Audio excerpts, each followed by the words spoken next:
필리핀에서 65km가량 떨어진 섬에서 화산이 폭발하면서 마닐라 공항 활주로에 화산재가 떨어져 항공기 운항이 중단됐습니다.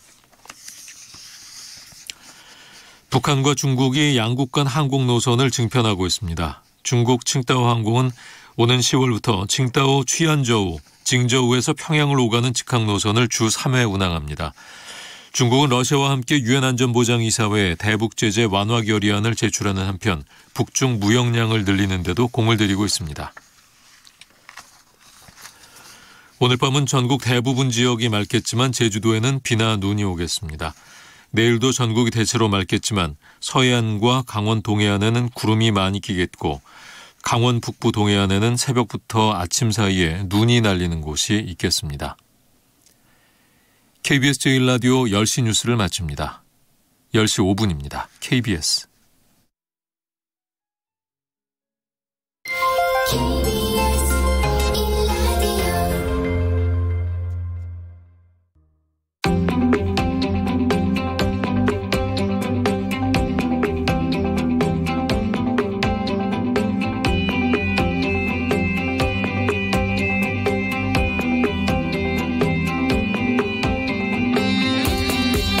김성환의 시사야.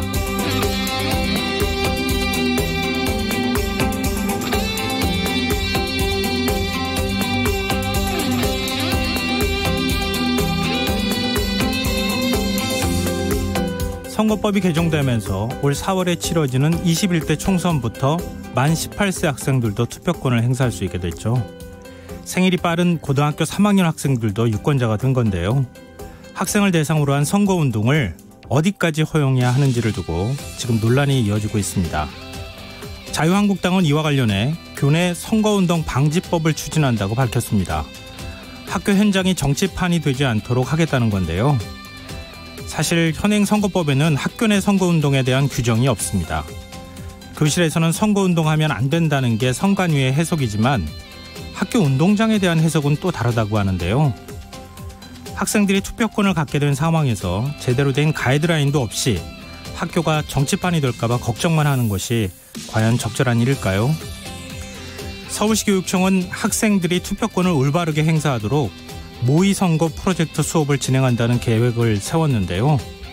학생들이 투표권을 제대로 행사하려면 우리가 무엇을 해야 하는지 정치적인 계산만 할 게 아니라 조금 더 생산적인 고민부터 해봤으면 합니다. 시사평론가 김성환입니다. 문재인 대통령이 오늘 신년 기자회견을 열고 새해 국정운영 방향에 대한 입장을 밝혔는데요.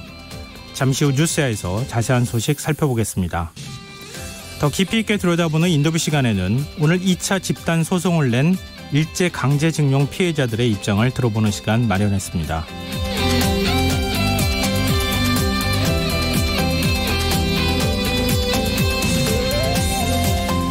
청취자분들께서도 이제는 많이 아실 것 같은데요.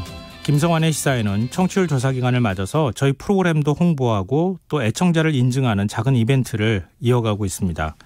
오늘 방송 내용과 관련해 의견 있으신 분들은 문자 보내주십시오. 20분을 추첨해서 모바일 커피 쿠폰을 보내드리겠습니다. 단 이벤트 참여 조건이 있습니다. 김성환의 시사야 애청자를 인증하는 차원에서 문자 말머리에 저희 프로그램명을 꼭 적어주셔야 합니다. 참여하실 번호는 샵 9730이고요. 짧은 문자는 50원, 긴 문자는 100원의 이용료가 부과됩니다. 콩 게시판을 통해서도 무료로 참여하실 수 있고요. KBS 1라디오 유튜브 채널을 통해서도 실시간으로 시청, 참여하실 수 있습니다. KBS 1라디오 김성환의 시사야. 그럼 지금 시작하겠습니다.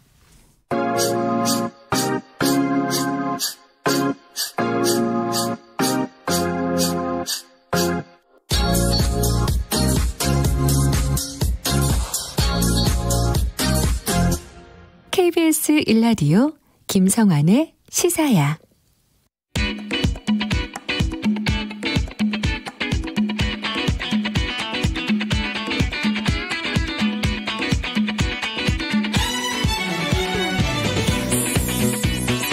오늘 놓쳤던 뉴스 꼼꼼히 정리해드리는 뉴스야 시간입니다.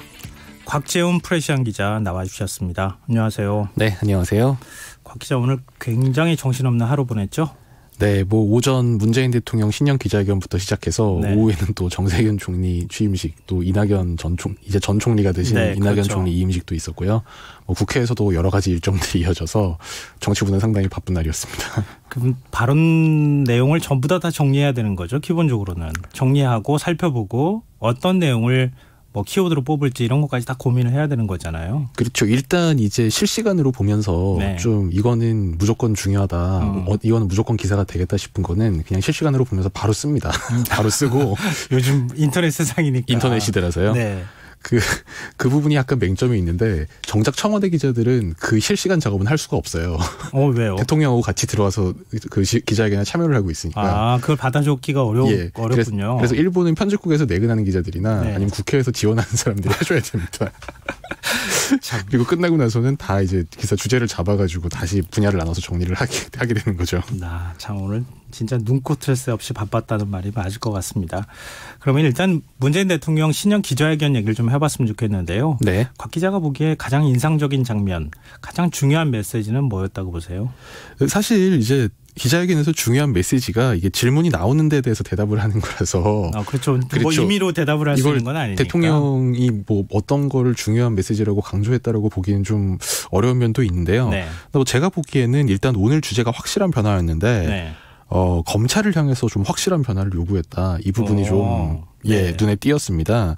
뭐 이를테면 검찰 권력은 여전히 막강하다. 그래서 검찰 개혁이 여전히 중요하다. 이런 메시지를 낸 점이나 뭐 윤석열 검찰총장에 대해서 뭐 직간접적으로 비판한 부분, 그리고 검찰 수사 관행에 대해서 이를테면 어떤 사건에 대해서는 선택적으로 열심히 수사하고 어떤 사건은 제대로 수사하지 않는다면 수사 공정성에 대한 신뢰를 잃게 될 것이다. 네. 이 상당히 직설적으로 비판을 한 건데요. 이런 부분이 좀 가장 눈에 띄는 부분이었던 것 같습니다. 그럼 조국 장관 관련되어 있는 수사라든가 아니면 청와대를 향한 수사가 선택적인 수사라는 대통령의 인식이 좀 담겨 있다고 볼 수 있을까요? 불만 같은 거? 물론 문 대통령이 그렇게 말씀한 건 아니지만 네. 뭐 대부분 그렇게 받아들이지 않았을까 싶네요. 네.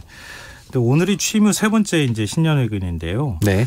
올해도 사전 조율 없이 기자들과 즉석에서 질의응답을 주고받았어요. 네, 맞습니다. 근데 문 대통령이 이런 소통 방식 어떻게 평가할 수 있을까요?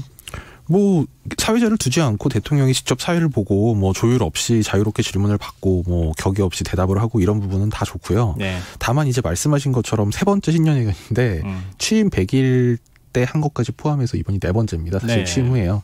근데 지금 이제 횟수로 4년 차인데 네 번이니까 네. 횟수는 조금 아쉬움이 있습니다. 좀 더 자주 하면 좋을 것 같긴 합니다. 소통을 좀 더 자주 했으면 좋겠다. 네. 방식은 좋습니다. 네. 네. 사전 질의 순서 같은 게 정해지지 않으면 기자 입장에서는 더욱 경쟁이 치열할 것 같은데 오늘 뭐 한 기자는 기생충의 대사까지 얘기하면서 그렇게 질문을 하는 그런 모습도 있었고 뭐 부채를 든 기자도 있었고 네. 굉장히 돌출적인 행동들이 좀 있었어요. 나한테 질문권을 달라 뭐 이런 거잖아요. 뭐 이를테면 뭐 한복을 입고 온다거나 뭐 부채를 든다고 해서 사실 대통령이 질문권을 주진 않았던 것 같고요.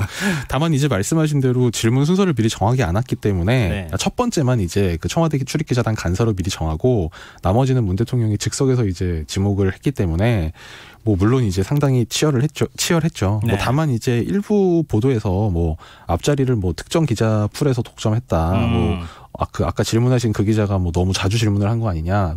지금까지 4번 회견을 4번 다 했다. 이런 얘기가 있었는데 뭐 그거는 뭐 어떤 의도가 있다기보다는 네. 뭐 거의 좀 우연성의 결과로 봐야 될 것 같습니다. 근데 뭐 보시는 분들에 따라서 좀 다르겠지만 제가 보기에는 이렇게 즉석에서 질의응답을 하는 게 어느 정도 이렇게 관행처럼 좀 자리 잡은 느낌도 좀 있어요. 맞습니다. 예전에는 조금 혼란스러운 모습도 있었는데 지금은 굉장히 자연스러워 보였거든요. 근데 그런 대통령이 이렇게 소통을 하려고 하면 좀 새로운 관행들도 이렇게 생겨나는 거 아닌가. 앞으로 좀 더 자주 소통해야 되겠다 이런 생각도 좀 한편으로 해봤습니다. 네, 오늘 뭐 대통령이 네. 그 프롬프터에 답변 뜨는 거 아니다 이런 부분을 즉석에서 이렇게 설명하기도 했는데요. 예. 그런 부분은 이제 대통령께서도 상당히 능숙해진 것 같다 이런 느낌이었습니다. 질문하는 기자도 굉장히 능숙해지고 답변하는 대통령도 능숙해졌다. 굉장히 인상적인 얘기였습니다. 근데 무엇보다도 기자들의 질문은 뭐 윤석열 검찰총장, 검찰 인사 뭐 이런 부분에 굉장히 집중이 됐어요. 근데 여기에 대한 뭐 문재인 대통령의 윤석열 검찰총장에 대한 문재인 대통령의 인식이 좀 드러나는 그런 질의응답도 있었죠. 네, 맞습니다. 이 사실 윤석열 검찰총장이나 이 검찰 수사, 검찰 개혁 관련 부분은 원래 이제 한 번씩만 질문을 하게 돼 있고 추가 질문 답변은 없는 거였는데 네. 사실상 거의 추가 질문이 이루어지다시피 내용이 쭉쭉쭉 이렇게 이어졌어요. 네. 이제 그 눈에 띄는 부분이 아까 제가 말씀 잠깐 짧게 드렸지만 이제 윤석열 총장에 대한 직감적인 비판이 있었고요. 특히 이제 최근 그 법무부가 단행했던 검찰 고위 인사 관련해서 네. 이제 윤 총장과 관련해서 제3의 장소의 인사 명단을 가져와야만 의견을 말할 수 있겠다고 한다면 인사 프로세스에 역행되는 것이다. 문 대통령이 이렇게 얘기하면서 과거에 만약 그런 일이 있었다면 그야말로 초법적 권한, 권력을 누린 것이다. 이렇게 비판을 하기도 했고요. 또 이제 검찰의 권한이 여전히 막중함을 강조하면서 이 검찰 개혁의 필요성도 강조를 했습니다. 문 대통령은 검찰의 권한이 과거보다 줄긴 했지만 여전히 중요 사건들의 직접 수사권을 갖고 있고 경찰의 수사권이 있는 사건에 대해서도 영장 청구권을 가지면서 수사를 지휘 통제할 수 있는 요소가 있다. 이 점을 지적을 했고요. 또 그 공수처로 일부 기소권이 넘어가긴 했지만 네. 사실상 기소 독점이 유지되고 있다. 이 점도 지적을 했습니다. 공수처가 판검사에 대해서만 기소권을 행사할 수 있도록 이렇게 돼 있기 때문에 맞습니다. 예, 전체 고위공직자 다 합쳐도 한 6천 명 정도밖에 안 된다고 하니까요. 나머지에 대한 기소권은 전부 뭐 검찰이 갖고 있다고도 과언은 아니겠죠. 네, 문 대통령이 딱 그렇게 말을 했습니다. 네. 검찰의 기소 독점도 유지되고 있다 해도 과언이 아니다. 연간 기소되는 판검사가 몇 명이나 되겠나 이렇게 얘기했습니다. 그거 맞는 것 같아요. 그 네, 말은. 맞는 말이죠. 기소되는 판검사가 그동안에 거의 없었는데 있어봐야 뭐 1년에 뭐 몇 명 나올까 말까 한 거 아닌가 또 싶은데요. 그리고 이 발언도 사실은 굉장히 많은 분들한테 관심을 모았는데 조국 전 장관에 대해서 마음의 빚이 있다 이런 언급을 했어요. 예, 그 조국 전 법무부 장관에 대해서 그 말씀하신 대로 마음의 빚을 지고 있다 언급하면서 국민들께 조 전 장관을 놓아달라고 호소하고 싶다 이런 취지의 말을 해서 눈길을 끌었습니다. 이 문 대통령은 공수처법과 검찰 수사권 조장 법안 통과에 이르기까지 조 전 장관이 민정수석으로서 또 법무장관으로서 했던 기여는 굉장히 크다고 생각한다면서 그분의 유무죄는 수사 재판 과정을 통해 밝혀질 일이지만 결과와 무관하게 조 전 장관이 지금까지 겪었던 고초만으로도 아주 크게 마음의 빚을 졌다고 생각한다 이렇게 얘기했습니다. 이어서 국민들께 호소하고 싶다면서 이 조 전 장관 임명으로 인해 국민들 간 많은 갈등과 분열이 생겨났고 그 갈등이 지금까지 이어지고 있는 점은 참으로 송구하게 생각한다면서도 이제는 검경 수사권 조정안까지 다 통과가 됐으니 이제 조 전 장관을 좀 놓아주고 유무죄는 재판 결과에 맡기고 갈등은 끝을 맺었으면 좋겠다 이렇게 당부했습니다. 네, 이거에 대해서 야당이 상당히 좀 불편한 의견을 좀 불편하다고 하는 반응을 보였는데 좀 이따가 정치권 반응에서 다시 한번 살펴보기로 하고요. 네. 최근 기업은행장 인사와 관련해서 낙하산 인사 논란이 일지 않았습니까? 네. 여기에 대한 질문도 있었죠. 예, 거기에 대한 질문에 대해 그 문 대통령이 이렇게 답변을 했습니다. 그러니까 요지는 관치금융이 아니다라는 건데요. 대통령은 과거에는 정부가 이 민간 금융기관, 민간 은행장 인사까지 사실상 개입해서 관치금융이 낙하산이니 했지만 기업은행은 정부가 투자한 국채기능이고 정책금융기관이다. 일종의 공공기관과 같다. 이렇게 강조하면서 인사권이 정부에 있다는 점을 강조를 했습니다. 또 문 대통령은 우리가 발탁한 윤종원 신임 은행장이 자격 미달인 사람은 모르겠는데 그분이 경제금융 분야에 종사해왔고 과거 정부 때 경제금융 청와대 비서관도 했고 또 우리 정부 때는 경제수석을 지냈다 이렇게 설명을 하면서 경영면에서 미달되는 바가 없다. 그래서 내부 출신이 아니라는 이유만으로 비토하는 건 옳지 못하다고 강조했습니다. 문 대통령의 이 같은 발언에 대해서 기업은행 노조가 바로 성명을 내놨다고요? 예, 그러니까 좀 그 노조에서 반대하는 이유에 대해서 문 대통령이 좀 보고를 잘 받으신 것 같지는 않다는 취지의 좀 지적이 있었습니다. 그러니까 뭐 이를테면 아까 문 대통령이 내부 출신이 아니라는 이유로 비토하는 건 옳지 못하다 이렇게 네. 말씀을 했는데 뭐 노조에서는 내부 출신이 아니라고 우리가 뭐 비판하는 게 아니다 이제 이런 취지의 입장을 냈어요. 네.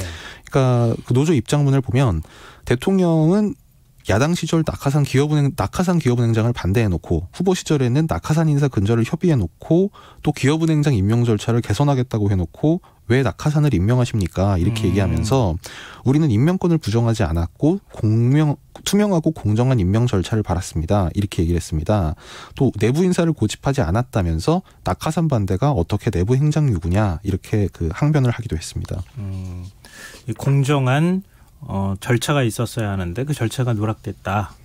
그리고 이전에 문 대통령의 발언과 또 비교해서 낙하산하지 않겠다고 해놓고 또 다시 낙하산하는 건 또 뭐냐. 이제 이런 것들을 얘기하는 거 아닌가 싶은데요. 네, 노조 측에서는 이 공기업을 권력에 애속시키지 않고 금융을 정치에 편입시키지 말라는 것이라면서 이 기업은행은 기재부 지분 53.2%를 제외한 46.8%가 외국인 주주를 포함한 일반 주주들이 보유한 상장회사라는 점을 강조했습니다. 네, 문재인 대통령이 남북관계에 대해서 어떤 발언을 내놓을지도 굉장히 큰 관심사였는데 굉장히 적극적인 의사를 밝혔어요.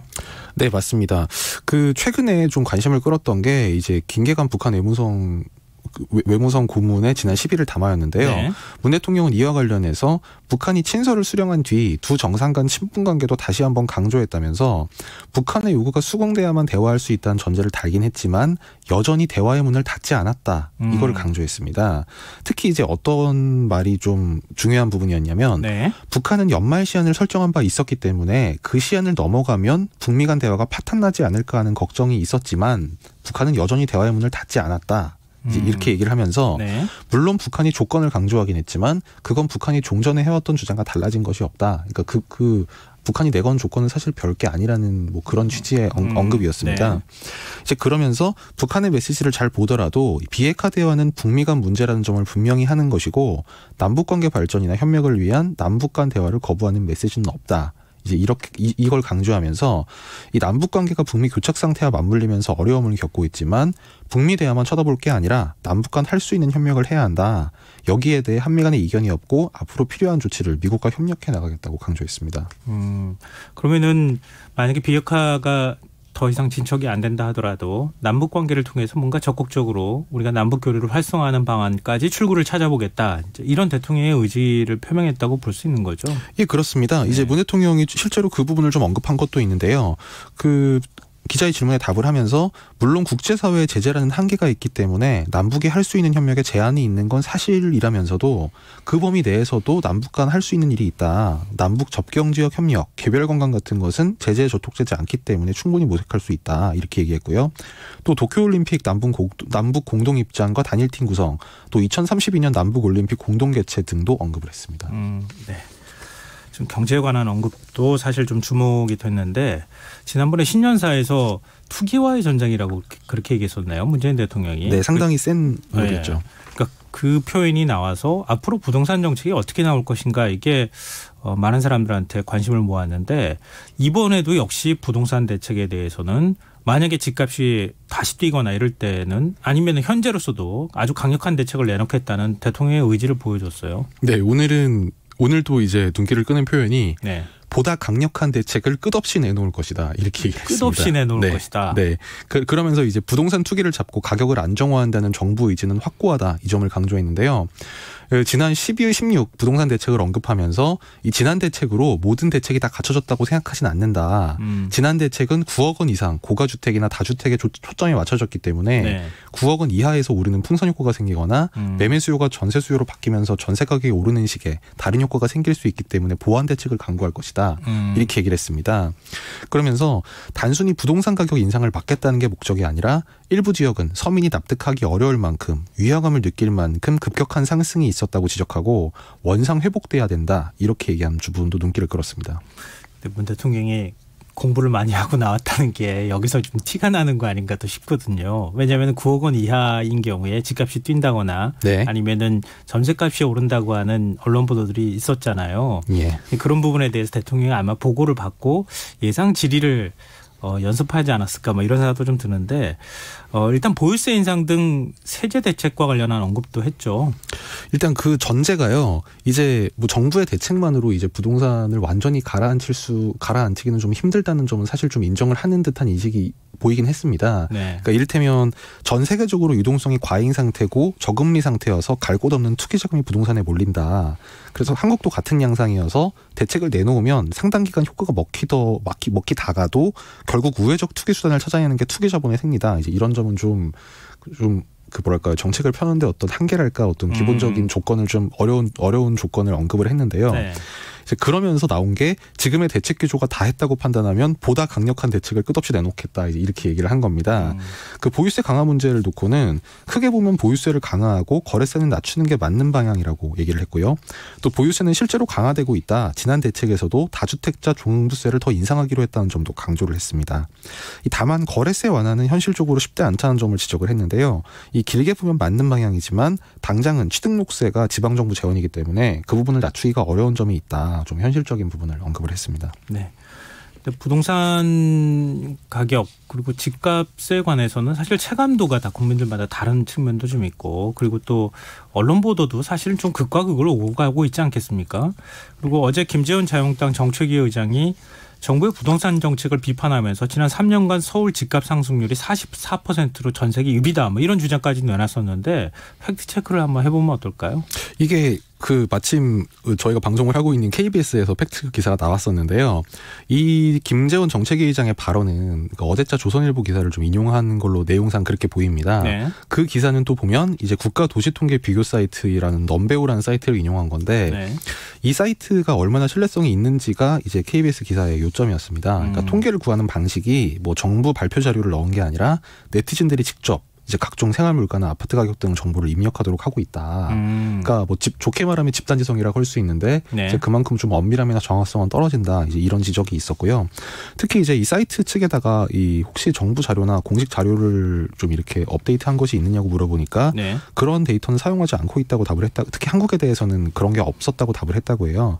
그러니까 특히 그래서 이제 이 한국 아파트 값은 전적으로 네티즌 입력 정보에 의존한다는 뜻이었다는 겁니다. 그러니까 예를 들어서 이 사이트에 따르면 이 서울 도심 아파트 값이 평당 5,800만 원 정도였다고 하는데 작년 거래된 아파트가 6만 8천 곳 정도인데 네. 이 평당 5,800이 넘는 데가 한 6,580군데, 그러니까 한 10분의 1도 안 됐다고 해요. 네. 이 대부분 강남, 서초, 송파 이 부분에 몰려 있었다고 해서 뭐 물론 이제 뭐 어떤 통계를 보이냐에 따라서 뭐 한국 부동산 값이 너무 비싸다, 뭐 이거는 사실 뭐 집 없는 분들이 많이 공감하고 있는 바이지만 네. 이게 뭐 세계 최고 수준이다 이런 부분은 조금 검증이 필요할 것 같은데요. 네. 이와 관련해서 오늘 문재인 대통령 발언 중에 한 두 군데 정도 눈길을 끄는 게 있었습니다. 네. 첫 번째는 이렇게 얘기했습니다. 세계 곳곳에는 우리보다 훨씬 폭등한 나라가 많다. 이렇게 얘기를 했고요. 네. 마치 이 기사를 보신 것처럼 그렇게 얘기를 했습니다. 그리고 두 번째로는 언론에서 그 대책이 효과가 볼 것이라고 긍정적으로 봐주면 실제로 효과가 먹힌다. 네. 하지만 정부가 대책을 발표하자마자 언론이 안 될 거라고 하면 먹힐 리 없다. 언론도 좀 협조를 해달라 이렇게 당부를 했습니다. 경제는 심리다 뭐 이런 말도 있잖아요. 사실 부동산 값이 집값이 계속 오른다고 하면 누군가는 자꾸 심리적 동요를 일으키고 집을 사려고 할 것이고 그럼 자연스럽게 또 집값이 올라가는 부정적인 어떤 순환이 일어날 가능성이 있기 때문에 그렇죠. 집값이 계속 오른다고 보도를 하면 가진 사람들은 안 팔려고 하고 네. 그렇게 하겠죠. 네. 문재인 대통령이 정치권을 향해 쓴소리를 하기도 했는데 정치권의 반응은 어떻습니까? 뭐 여당에서는 당연히 좀 긍정적인 반응이 나왔고요. 이를테면 민주당은 대변인 논평을 통해서 국정현안 전반에 대한 깊은 이해를 바탕으로 진솔하게 답변하며 국민에 더 가까이 다가섰다. 네. 확실한 변화를 통해 국민의 삶을 더 따뜻하게 만들겠다는 대통령의 다짐을 다시 확인할 수 있었다. 이렇게 호평했습니다. 네. 뭐 정의당도 대체로 이제 비슷한 논조에 호평조였는데요. 교착 상태에 이른 한반도 평화 문제에 대해 낙관적 시각과 헤쳐나가겠다는 의지를 보여준 것은 다행이다. 이렇게 얘기를 했고 또 조국 사태에 대해서 송구하다는 입장을 밝힌 것은 마땅한 태도다. 이렇게 평가했습니다. 다만 한국당 또 세부수당에서는 좀 상당히 뭐 비판적인 발언이 많이 나왔는데요. 네. 한국당에서는 이창수 대변인 논평을 통해서 100분의 시간이 지나고 남은 건 아무것도 없었다. 정치는 국회 탓, 경제는 언론 탓, 안보는 시간 탓, 조국 사태는 국민 탓으로 돌렸다. 이렇게 비난을 했고요. 네. 그 세부수당에서는 권성주 대변인이 청와대가 기획하고 몽상가 대통령이 앵커가 된 대국민 가짜뉴스 주의였다. 뭐 상당히 높은 수위의 비난을 했습니다. 네. 아까 말씀하신 조국 전 장관 관련 언급에 대해서는 바른미래당에서 비난이 나왔는데요. 네. 조국 항명과 국민을 맞바꾼 대통령이 개탄스럽다. 김정화 대변인이 이렇게 지적했습니다. 예상에서 크게 벗어나지 않는 반응이네요. 네. 사실 여당은 호평이고 야당은 좀 박하게 평가한 거 아닌가 싶은데요. 자, 그리고 오늘 정세균 국무총리가 취임을 했는데 취임사를 통해서 기업하기 좋은 환경을 만들겠다. 좀 경제 활력 제고를 최우선 정책으로 두겠다. 이런 입장을 밝혔어요. 네, 정세균 국무총리는 오늘 취임사에서 경제를 살리는 힘은 기업으로부터 나온다면서 기업이 현실에 안주하지 않고 새로운 도전에 나설 수 있도록 정부가 먼저 혁신하겠다고 강조했습니다. 네. 정 총리는 신산업에 대한 사후규제 도입과 같은 과감한 규제 개혁을 통해 불확실성을 줄이고 기업가 정신을 고양하는 데 정부의 사활을 걸겠다면서 정부는 대외경제 불안정성을 뛰어넘어 지속 가능하고 항구적인 경쟁력을 확보해야 한다. 그래서 혁신성장에 전력 투구해서 경제 활력의 마중물이 되겠다고 강조했습니다. 네. 오는 사람이 있으면 또 가는 사람이 있지 않겠습니까? 네. 이낙연 국무총리의 경우에는 어디에서 무엇을 하건 국민과 국가가 국가와 정부에 도움이 되도록 모든 것을 쏟아 노력하겠다 이런 말을 남겼다고 하는데 앞으로 대권 행보와 관련돼 있는 의미심장한 발언인 것 같거든요. 어떤 얘기를 했습니까? 예, 이전 총리의 이제 뜻이었다고 하는데 강당에서 하는 퇴임식 이런 거 안 하고 그 정부 청사 앞에서 이제 차 타는 걸 이제 그 공무원들이 환송하는 형식의 그런 행사를 했습니다. 네. 사실 저희 취재기자는 날이 춥다고. 제가 후문을 들어보니까 네. 그것도 안 하려고 했는데. 예. 그것도 안 하고 떠나면은 무슨 우리한테 서운한 거 있습니까? 이렇게 공무원들이 얘기할 것 같다고. 그래서 그 정도는 하고 떠나야겠다. 예. 이렇게 얘기를 했다고 하더라고요. 방금 말씀하신 것처럼 네. 어디서 뭘 하든 국민 국가 정부에 도움이 되도록 모든 것을 쏟겠다 이런 말을 남겼고요. 네. 그 부족한 저를 사랑하고 질책해준 국민 여러분께 깊은 감사를 드린다. 또 흠이 많은 저를 성심으로 도와준 공직자들께 감사드린다고 하면서 제가 총리로 일하며 얻은 모든 경험은 앞으로 저에게 매우 소중한 자산이자 거울로 귀화할 것이다. 이렇게 말해서 눈길을 끌었습니다. 이 행사 이후에 이제 기자들이 좀 쫓아가서 할 말 없다고 하는데 네. 또 안 물어볼 수 없어 몇 마디를 물어봤는데 네. 앞으로 당에서의 역할 이런 거를 물어보니까 서서히 나오겠죠라고 하면서 제가 계획 세운 건 없고 당에서 뭔가 계획을 하지 않겠나 이렇게 얘기를 했고 그럼 내일은 뭐 하시냐 그랬더니 내일 아침 9시까지 당사에 나오라고 연락받았다. 민주당에 간다 이렇게 얘기했습니다. 그러면서 한마디 덧붙인 게 처음으로 백수다운 백수가 되나 했더니 그것도 못하게 하네 이렇게 투덜거리듯이 얘기했습니다. 아무래도 총선 선대위원장으로 이미 낙점이 된 거 아닐까 싶은데요. 지금 종로로 옮기려고 한다. 전세 계약까지 맺었다. 이렇게 얘기하면서 지금 4월 총선에서 종로 출마가 확실하다. 이런 얘기가 나오는데 맞습니까 이게? 예, 일단 그 정세균 총리 지역구였던 서울 종로구의 아파트 전세를 얻었다. 그래서 4월에 종로 출마가 거의 확정적이다. 뭐 이런 관측이 나오는 게 맞고요. 아마 다음 달 초쯤에 입주 예정인 걸로 전해지고 있습니다. 그래서 기자들이 이제 총리 공간에 아까 그 행사 끝나고 이제 질문 답변 얘기인데요. 그래서 지금 총리 공간에서 짐 빼야 되냐, 빼야 되지 않겠느냐는 취지로 지금 이삿짐을 싸야 되는데 이삿짐을 또 싸야 되지 않겠느냐 이렇게 물어봤더니 이전 총리가 그래야 될 것 같다 이렇게 답을 하더라고요. 뭐 어느 쪽으로 출마하더라도 이삿짐은 싸야 되는 거니까. 그건 그렇습니다. 네. 종로로 이사하는 것처럼 하고 다른 데로 가는 건 아닌가 그런 생각도 좀 들기도 하는데요. 민주당 관계자는 아마 종로로 나가려고 하는 것 같다라고 하면서 종로로 지역구 출마를 하면서 공동선대위원장 역할을 해야 한다고 말을 했습니다. 네. 확실하게 뭐 이건 사실은 출마를 해야 하는 거니까 그리고 또 맞서로 지금 거론되고 있는 자유한국당, 한국당 황교안 대표가 또 종로 출마할지 이것도 좀 지켜봐야겠습니다. 지금 여러분께서는 KBS 라디오 김성환의 시사회와 함께하고 계십니다. 자연스럽게 얘기가 좀 이어질 것 같은데요. 어제부로 패스트트랙 입법이 모두 다 이제 마무리되지 않았습니까? 그래서 이제 정치권이 총선 체제로 본격적으로 이제 전환하고 있는 상황인데 민주당은 오는 15일 총선 공약을 발표할 예정이라고요? 네, 이제 첫 공약 발표가 예정이 돼 있고요. 또 사실 오늘부터죠. 오늘 이제 공천관리위원회도 첫 회의를 가졌습니다. 네. 그리고 인재영입도 지금 8호까지 해서 계속 발표를 하고 있고요. 사실 총선에서 제일 중요한 게 공약 중에 하나인데 이제 민주당은 좀 상당히 이 첫 공약을 뭘로 할지를 이제 아무래도 심혈을 기울여서 좀 조심하는 분위기인데 참고로 한국당은 이 패스트트랙 사태 와중에 첫 공약을 공수처 폐지라고 발표를 저번에 했습니다. 네, 검찰 인사 독립권, 독립성 뭐 이런 것까지 같이 얘기를 했는데, 근데 자유한국당은 사실은 지금 더 급한 과제가 있잖아요. 보수대 통합. 여기에 지금 상당한 공을 들이고 있는 모양이에요.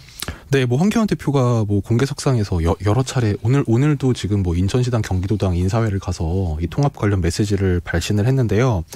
범보수 진영의 통합 추진 기구인 혁신통합추진위원회가 오늘 한국당과 이 새로운 보수당 측 협상 대표들이 참여한 가운데 첫 회의를 열었습니다. 한국당에서는 김상훈, 이양수 의원이 참여했고 새보수당에서는 지상욱, 정운천 의원이 참석을 했고요. 네. 기구의 이 혁신통합추진위원회라는 기구의 성격에 대해서 오늘 정리하는 자리였다고 볼 수 있겠습니다. 통합을 위한 정치적 합의를 촉진하는 기구다. 이 박형준 혁신통합위원장이 기자들을 만나서 이렇게 얘기를 했고요.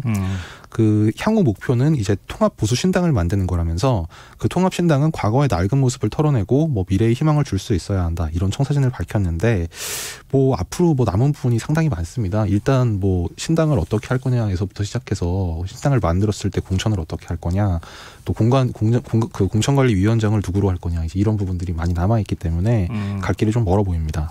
근데 보수대 통합에 안철수 전 대표가 같이 했으면 좋겠다. 이게 자유한국당의 지금 마음인데 네. 안철수 전 대표 측은 그럴 생각이 전혀 없어 보이는데요. 오늘 입장이 나왔죠? 예, 그 안 전 대표 측의 김도식 비서실장이 오늘 기자들에게 이 문자 메시지를 보내서 안 전 대표 입장을 전했는데요. 그에 따르면 안철수 전 대표는 나라가 어렵고 혼란스러운 상황이다. 국가 혁신을 위한 인식의 대전환이 시급하다면서 정치공학적 통합 논의에는 참여할 생각이 없다. 이런 메시지를 밝혔습니다. 네. 이 김도식 실장은 특히 최근의 통합 논의에 대해서 안 전 대표의 의사와 전혀 무관하게 진행되고 있다. 이렇게 표현을 했고요. 네. 아까 말씀드린 혁신통합추진위원회 회의에 이제 과거에 그 안철수 캠프에서 외교 안보 공약을 자문했던 김근식 경남대 교수가 참석을 해서 눈길을 끌었는데 네. 여기에 대해서 현재 통추위에 참여하는 인사의 활동은 개인적인 정치 전망과 신념에 따른 것이지 안 전 대표와는 무관하다. 이렇게 딱 잘라서 선을 그었습니다. 네, 화제를 좀 바꿔보죠. 이 검경 수사권 조정과 관련되는 법안들이 이제 다 통과가 됐는데 검사 내전이라는 책을 쓴 그 현직 검사죠. 김웅 검사가 여기에 대해서 반발하면서 사의를 표명했어요. 네, 김웅 부장검사는 오늘 오전 검찰 내부통신망인 이프로스에 글을 올려서 수사권 조정 법안을 거대한 사격이라고 강도 높게 비난하면서 사직 의사를 밝혔습니다. 이 김 부장검사는 국민에게는 검찰 개혁이라고 속이고 결국 도착한 곳은 중국 공안이자 경찰공화국이다. 철저히 소외된 것은 국민이다. 뭐 이렇게 주장을 하기도 했고요. 또 이 법안들은 개혁이 아니다. 민주화 이후 가장 혐오스러운 음모이자 퇴보다. 이렇게 거센 비판을 쏟아냈습니다. 그러면서 그 자신의 사직 의사를 밝히고 이어서 그 동료 검사들에게 추악함에 복종하거나 줄탁 동시하더라도 겨우 얻는 것은 잠깐의 영화일 뿐이다. 그깟 인사나 보직에 연연하지 마시라. 이렇게 얘기하면서 자신은 이 거대한 사격에 항의하기 위해 사직한다고 밝혔습니다. 근데 그동안에 이제 그 자치경찰제 도입이나 이런 것들이 먼저 되어야 한다. 이게 검찰의 입장이었는데 지금 경찰청법은 통과가 안 된 상황이니까 패스트트랙에 올려가지고 네. 그 부분에 대해서 좀 반발하는 거 아닌가 싶은데요. 네. 이 경찰 비대화 문제, 경찰공화국이라는 표현까지 썼는데 경찰 입장에 혹시 나온 게 있습니까? 경찰은 지금 이 수사권 조정에 대해서 당연히 기본적으로는 환영한 입장이고요. 다만 이게 검찰 입장에서 보면 좀 해도 너무한다는 생각을 할 수도 있을 것 같은데 네. 그 검찰 영장 청구권이 유지되는 게 좀 문제다. 그러니까 수사지가 앞으로도 이어질 것이다. 이 부분은 오히려 경찰 입장에서 우려를 하고 있습니다. 그러면서도 전반적으로 역할과 책임이 커졌기 때문에 이 수사 공정성을 높이기 위한 제도적 장치를 많이 도입하는 이제 준비 작업을 하고 있고요. 예를 들면 이 피의자 변호인 조력권을 강화하기 위해서 변협과 업무 협약을 체결한다든지 아니면 이 수사 과정 결과를 좀 그 독립적으로 심사 지도하기 위해서 수사 심사관 제도를 둔다든지 또 영장 심사관 제도를 연내 도입하고 이 그동안 수사를 일선 경찰서 중심으로 해왔는데 그 상급 이제 지방 경찰청이 중심이 돼서 처리하도록 체계를 개편한다 이런 방안들을 준비를 하고 있다고 합니다. 네. 그 말씀하신 그 경찰청법 개정안, 경찰법 전부 개정안도 네.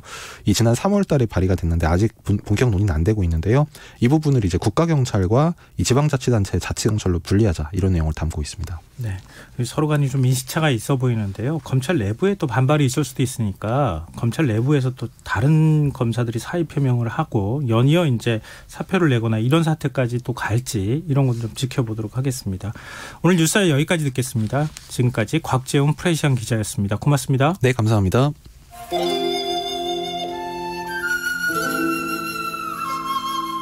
더 나은 내일을 준비하는 시간 KBS 1라디오 김성환의 시사야.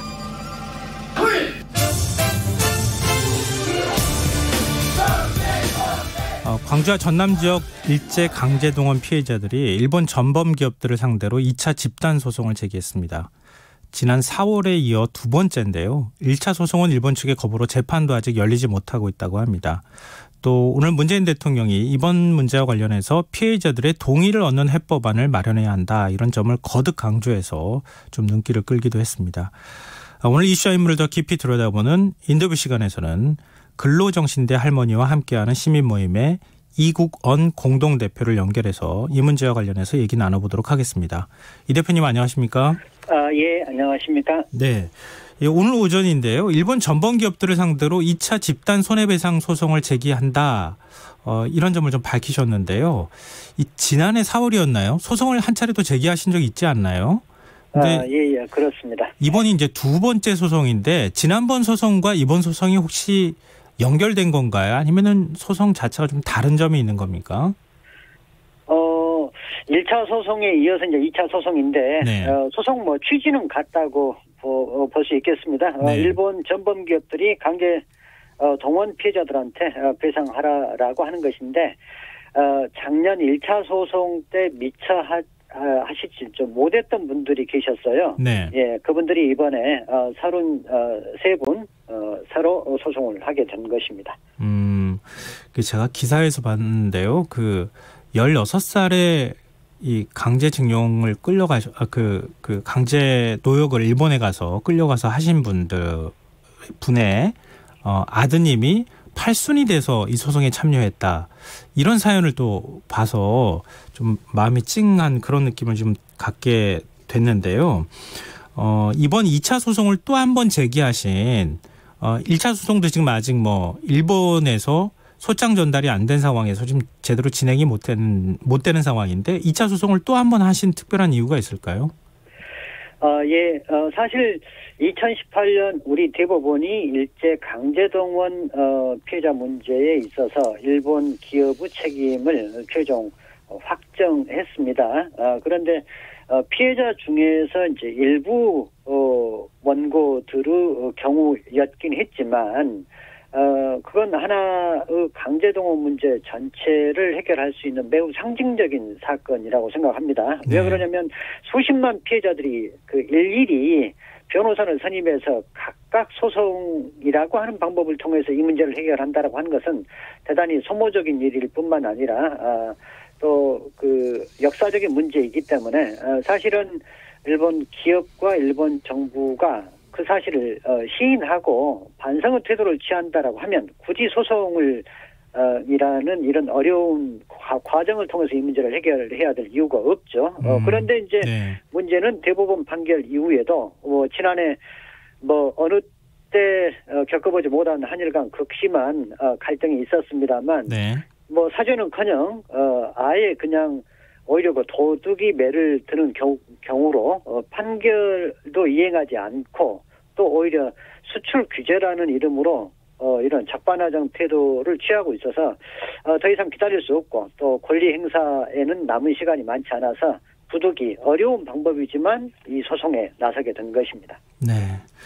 근데 소송 내용을 보니까 좀 특이할 만한 점이라고 해야 되나요? 피고 기업으로 홋카이도 탄광기선이라고 하는 게 그 기업명이 처음으로 올라왔더라고요.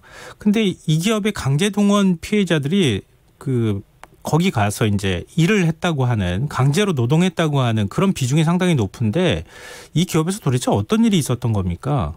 네. 일단 노무자로 강제징용으로 끌려갔던 피해자의 다수가 탄광 노동자들이 많습니다. 그것은 탄광이라고 하는 그 환경 자체가 사실은 일본인도 꺼리는 매우 위험하고 험한 작업이었기 때문에 이 조선인들, 우리 한국인들이 그 피해를 대신 겪은 경우이고요. 그 다음에 당시만 하더라도 일단 석탄책을 전기를 생산하거나 여러 가지 산업 시설에 필요했던 석탄을 생산하는 것이 일본으로서는 매우 중요한 위치였기 때문에 여기에 이제 막대한 인력이 투입이 됐습니다. 그런데 홋카이도 그 험난하고 또 겨울철 눈도 많고 환경도 열악한 곳에 주로 내몰리게 됐는데 특히나 북해도 탄광기선은 악명 높은 기업으로 유명합니다. 북해도 탄광기선에 북해도에 약 3만 3천 명 정도 조선인 노무자들이 동원된 것으로 추정이 되는데 그중에 약 5분의 1이 북해도 탄광기선이었습니다.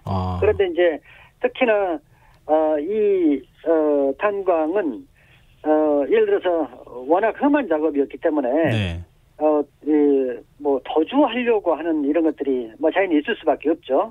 또는 이제 먹지도 못하는 속에서 그 어려운 작업을 견디기가 어렵다 보면 쓰러지거나 그러면은 그걸 핑계로 해가지고 이 일종의 좀 군대식 막사 안에 가둬놓고 문을 잠궈버립니다. 그리고 강제 노역할 때만 풀어주고 굴비역듯이 이런 식으로 엮어서 이동하는 식으로 그야말로 비인간적인 노무관리 형태로 유명하기도 합니다. 안타까운 것은 오늘 총 소송 원고가 일본 6개 기업 원고는 33명이었는데 그중에 가장 많은 15명이 홋카이도 탄광 위선이었는데 그 15명 중에서도 5명은 현지에서 사망했습니다. 15명 중에 5명이 현지에서 사망했다라고 보는 것은 그만큼 위험하고 어떻게 보면 목숨을 부지하기 어려운 환경으로 내몰렸다라고 하는 것을 단적으로 보여주는 사례가 된다고 보여집니다. 이런 상황인데도 일본은 아직도 강제동원 사실을 인정하고 있지 않다는 게 좀 오히려 더 이상한 상황인데요. 지금 원고 33명에 대한 말씀을 해주셨는데 생존자가 지금 단 2명에 불과하다고요? 예, 그렇습니다. 안타깝게도 이제 너무 많은 시간이 경과해 버렸죠. 올해가 벌써 광복 75년이 되어버리다 보니까 이제 피해 당사자들은 생존자분들이 극히 적습니다. 그리고 유족들의 연세도 이미 70을 넘어서 80을 바라보는 연세에 이르렀거든요. 그만큼 이 문제가 더 지체할 수 없는 상황에 이르렀고 어쩌면 피해자와 유족들은 시간과 싸움을 하고 있다. 이런 절박한 상황이 있다. 이렇게 얘기할 수 있습니다. 참 많이 가슴 아파하시는 분들이 많지 않을까 싶은데요. 앞서서 잠깐 언급을 했는데 오늘 문재인 대통령이 기자회견을 통해서 강제징용 문제에 대해 피해자들의 동의를 얻는 것이 가장 중요하다. 일종의 피해자 중심의 원칙을 다시 한번 강조를 했는데요. 오늘 문 대통령의 발언 어떻게 평가하십니까? 예, 정부로서도 참 여러 고심이 있을 것인데 그럼에도 불구하고 이 문제가 어떻게 그 피해자들한테 정의를 회복하는 방법으로 되어야 되는지 그 원칙을 다시 한번 좀 천명한 것이라고 보여집니다. 네. 그리고 정부에서 지난 6일이었습니다만 피해자 대리인단과 또 일본과 한국의 시민사회에서 이 문제를 풀기 위한 한일 공동협의체를 구성하자라고 하는 기자회견을 통해서 제안을 했는데 정부가 참여할 의향을 밝힌 것도 매우 반가운 얘기라고 생각이 듭니다. 지금 이제 한일 공동협의체 말씀하셨잖아요. 정부가 거기에 참여하겠다. 이것도 이제 좀 이전과는 다른 새로운 이제 정부의 태도라고도 볼 수 있는데 한일 공동협의체를 어떻게 구성해서 어떻게 한일 간에 논의를 한다는 거죠? 방법은 다양할 수 있겠습니다.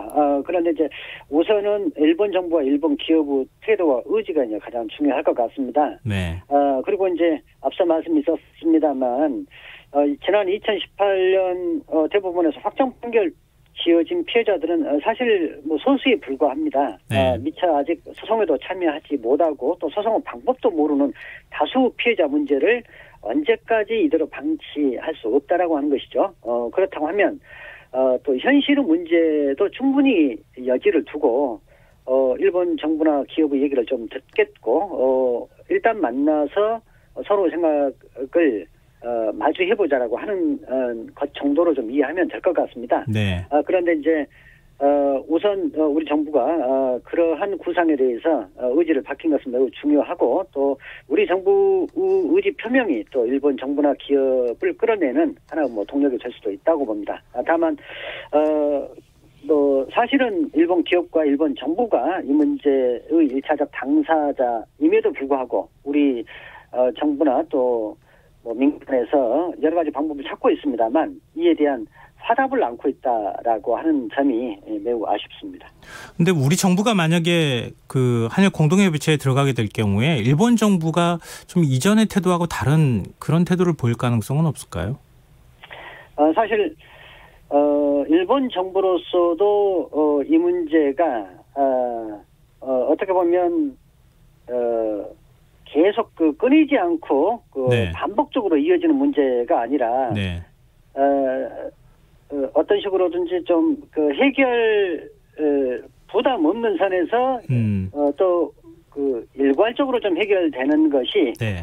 일본 정부나 기업으로서는 내심 좀 바라는 것 아닐까 싶습니다. 네. 다만 이제 그런 것을 모색하는 속에서 여러 가지 일단 외형적으로는 전혀 고려치 않는다라는 식으로 이렇게 지금까지 표명을 했습니다만 네. 사실 이제 그러고 있으면서도 일본 정부나 일본 기업으로서는 내심 상당히 좀 뜨거운 감자 아닐까 이렇게 생각이 좀 듭니다. 일본 기업이나 정부가 이 문제를 두고서 사실은 자기들로서도 좀 네. 곤혹스러운 그런 사건이지 않을까 이렇게 생각이 듭니다. 일본 정부도 그냥 이전하고 태도를 확 한꺼번에 바꾸기가 좀 쉽지는 않은 문제이기 때문에 뭔가 좀 한꺼번에 해결할 수 있는 방법들을 좀 모색하고 있지 않을까 싶은데 아직도 전향적인 태도 변화는 좀 알 수 없어서 보이지 않아서 좀 안타까운 마음입니다. 저희 청취자 7584님께서 일본 정부, 일본 기업들은 우리나라 피해를 보신 정신대 할머니, 강제징용 가신 분들은 무조건 전부 보상을 해줘야 합니다라는 의견 주셨고요. 7934님, 저희 아버님도 강제징용에 끌려가셔서 탄광에서 일하시다가 시모노 새끼에서 쪽배를 타고 야밤에 도망 나왔다고 하셨습니다. 라는 의견 주셨습니다. 이 문제 좀 풀기 어려운 문제겠지만 앞으로도 많은 관심과 좀 노력을 좀 해주셨으면 좋겠습니다. 오늘 말씀 고맙습니다. 예, 감사합니다. 네, 지금까지 근로정신대 할머니와 함께하는 시민모임의 이국언 공동대표와 함께했습니다. 오늘도 수고한 당신들의 이야기가 여기 있습니다. 김성환의 시사야. 시사야. 네, 저 여기 있어요. 오늘 하루 AS 해줘. 네, 더 알고 싶은 이야기, 놓쳤던 뉴스 제가 알려드릴게요.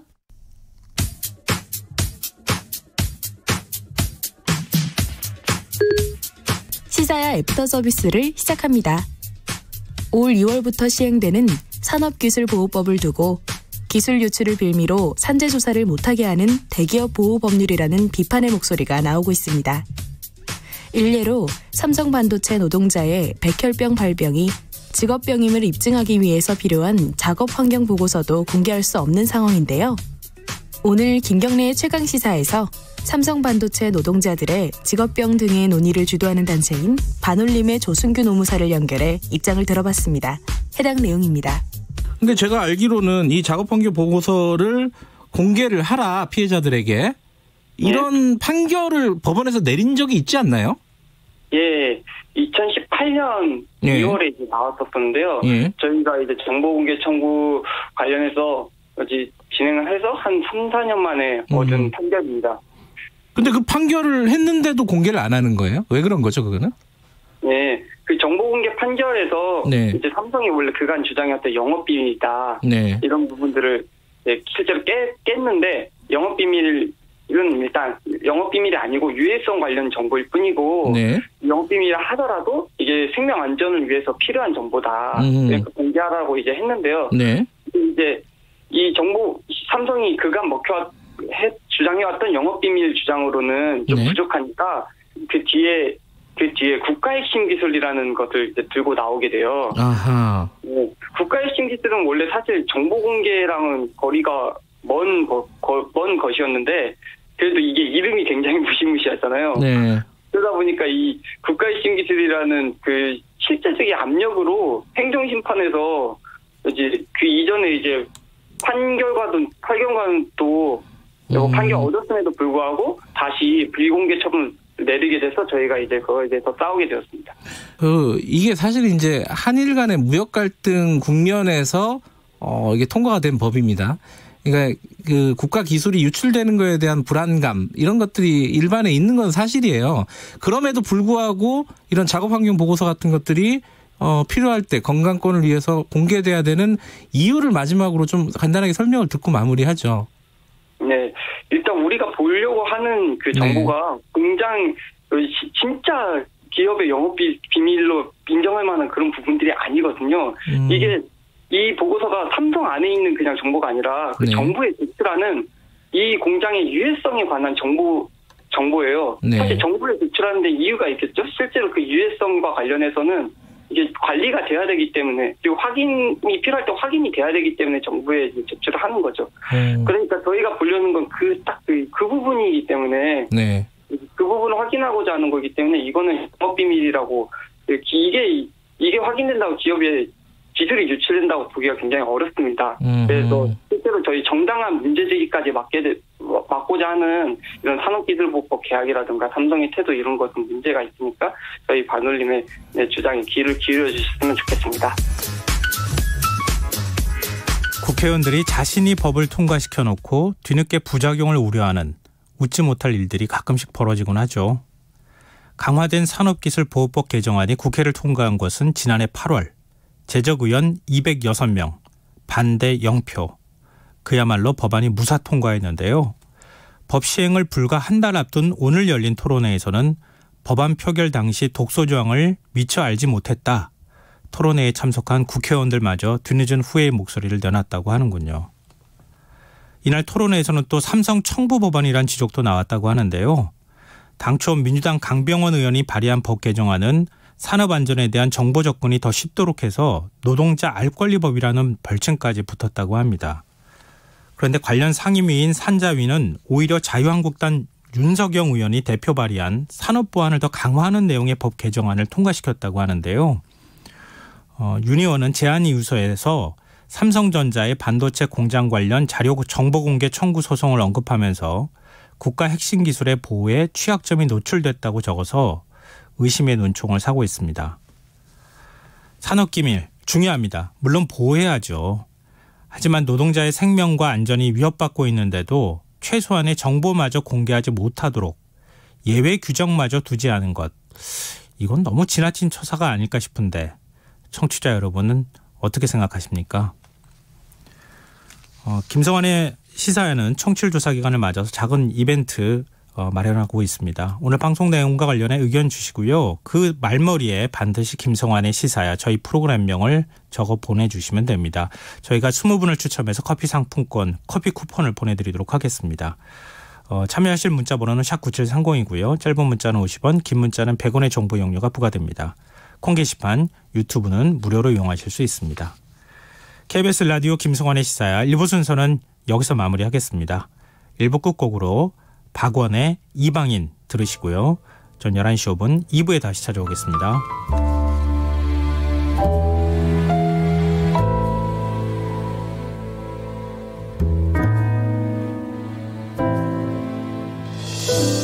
잃어버린 듯한 길을 걸어도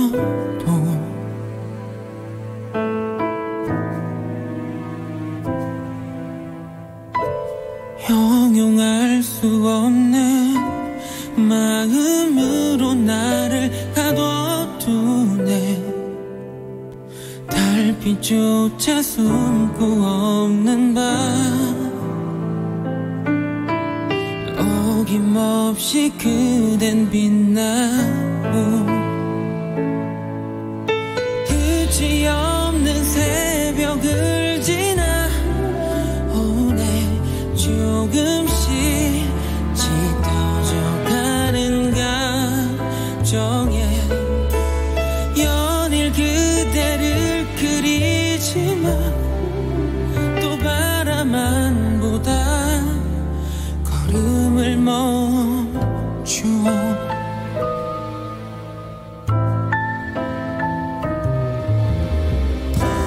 문득 떠오르네. 현실을 바라보네.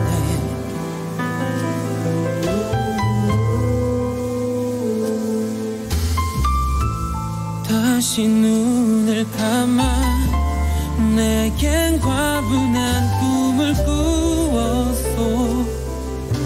맴도는 그리움이 주는 괴로움마저 달게 받으리. 끝이 없는 새벽을 지나 오네. 조금씩 짙어져 가는 감정에 연일 그대를 그리지만 또 바라만 보다 걸음을 멈추어 조금 또 떨어지네. 빗소리에 가려진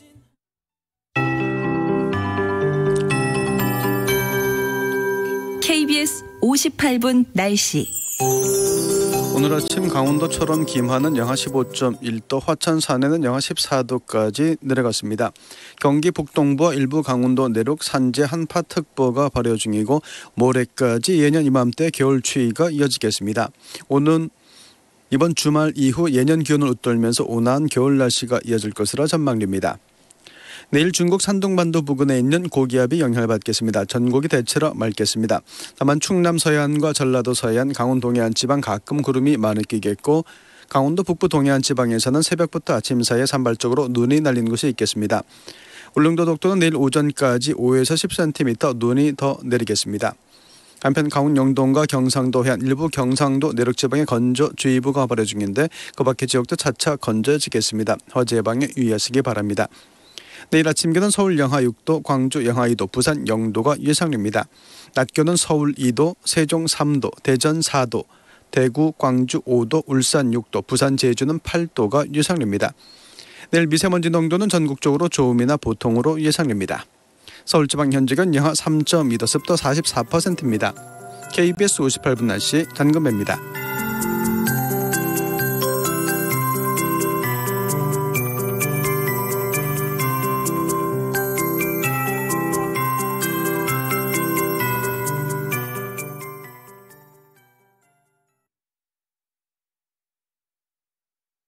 정성을 다하는 국민의 방송 KBS가 11시를 알려드립니다.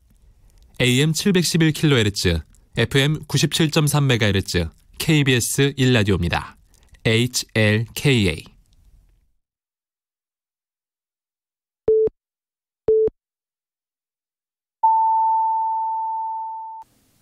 KBS 1라디오 11시 뉴스입니다. 더불어민주당은 내일 무료 공공 와이파이를 전국으로 확대하는 방안을 총선 1호 공약으로 발표합니다. 민주당 관계자는 KBS와의 통화에서 5G 시대를 앞두고 계층별, 소득별 정보격차 해소를 위해 무료 공공 와이파이를 전국 방방곡곡에 설치한다는 공약을 발표할 예정이라고 말했습니다. 민주당은 이후 청년과 여성, 신혼부부, 저소득층, 벤처기업 등을 타깃으로 한 총선 공약을 연이어 내놓을 계획입니다.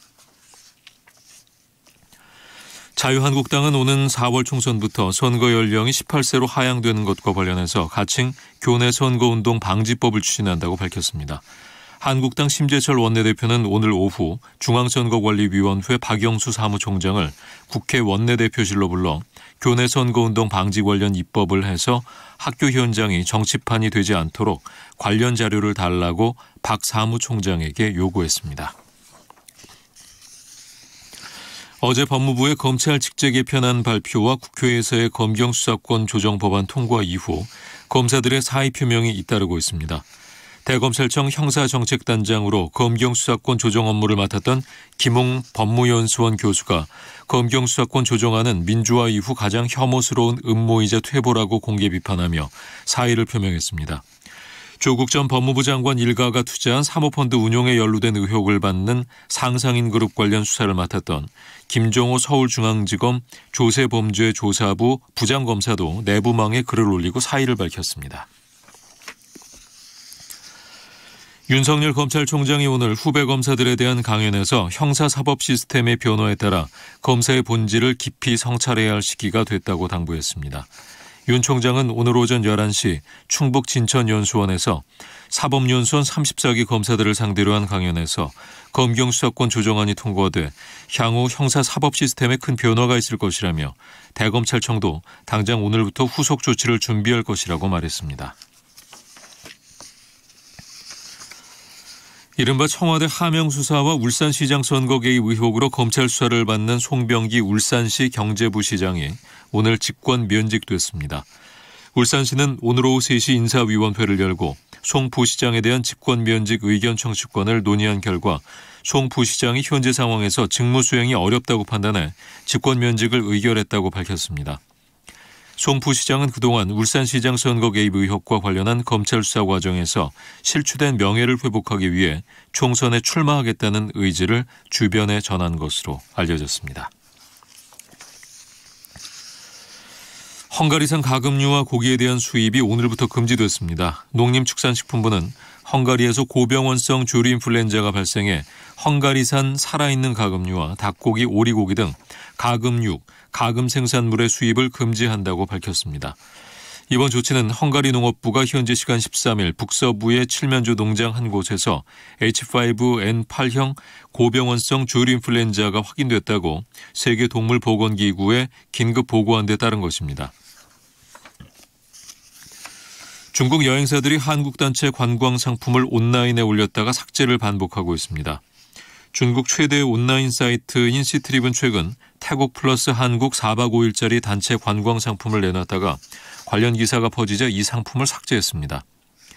상품 내용을 보면 방콕을 거쳐 서울에서 남산골, 한옥마을, 면세점 방문 등 단체 관광을 하는 것이었습니다. 2017년 3월 중국의 한안령 이후 시트립 등 온라인 여행사에 한국 상품은 올릴 수 없으며 롯데 계열사 이용 제한, 유람선 여행과 전세기 운항 등의 금지도 계속 이어지고 있습니다. 북한과 중국이 양국 간 항공 노선을 증편하고 있습니다. 중국 칭다오 항공은 오는 10월부터 칭다오, 취안저우, 정저우에서 평양으로 가는 직항 노선을 주 3회 운항합니다. 양국은 지난해 북한 고려항공 정기 노선인 평양과 베이징, 상하이, 선양 노선 외에도 지난, 우한, 다롄, 마카오를 오가는 4개 노선을 늘렸습니다.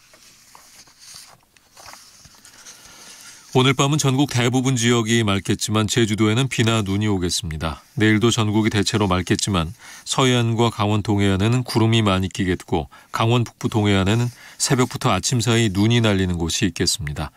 내일 아침 기온은 서울이 영하 6도 등 전국이 영하 11도에서 0도로 오늘과 비슷하겠습니다. KBS 제1라디오 11시 뉴스를 마칩니다.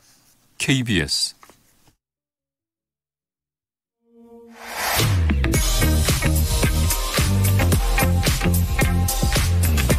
매일 밤 찾아오는 시사 이야기꾼 KBS 1라디오 김성환의 시사